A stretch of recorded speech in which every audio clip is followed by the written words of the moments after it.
İşğaldan azad edilmiş ərazilərə böyük qayıdış davam edir. Bugün Ağdam rayonunun yenidən qurulan Sarıcalı kəndinə daha 39 ailə köçürülüb. Qaradağ rayonu, Qobu Park 3, Köçkün şəhərciyindən 23, Yevlax və Mingəçevir şəhərləri, Bərdə, Ağcabədi, Ağdam, Biləsuvar, İmişli və Ucar rayonlarında məskunlaşan 16 ailə ata-baba yurduna yola salınıb. Beləliklə, Sarıcalı kəndinə köçürülən ailələrin sayı 76-ya çatıb.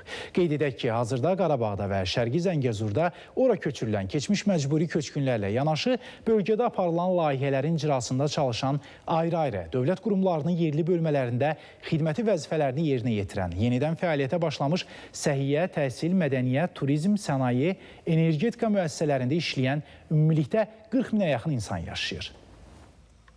Bugün mənim ən sevinçli günümdür. Ona görə ki, 32 il bundan əvvəl o torpaq işğal olunanda mən gəlmişdim, 32 yaşında.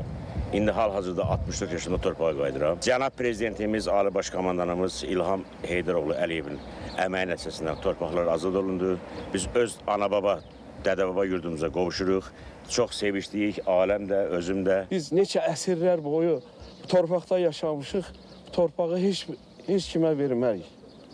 Canımızı verərik, torpağı vermərik. Toylara getmək istəyirəm, çıtaranı davam eləmək istəyirəm. Məşhur musikantlarla mən toylarda olmuşam. Bakıda davam eləmişəm, öz doğma yurdumda davam edəcəm. Çox həyəcanlıyım.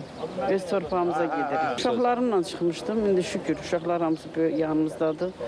İnşallah hamımızı qaydırıq, belə fərəhlə qaydırıq. Bundan sonra arzularım olan uşaqlarımın toyunu eləmək, öz elimizdə, obamızda məskunlaşıb oturacağıq. Allah prezidentimizin canını sağ eləsin.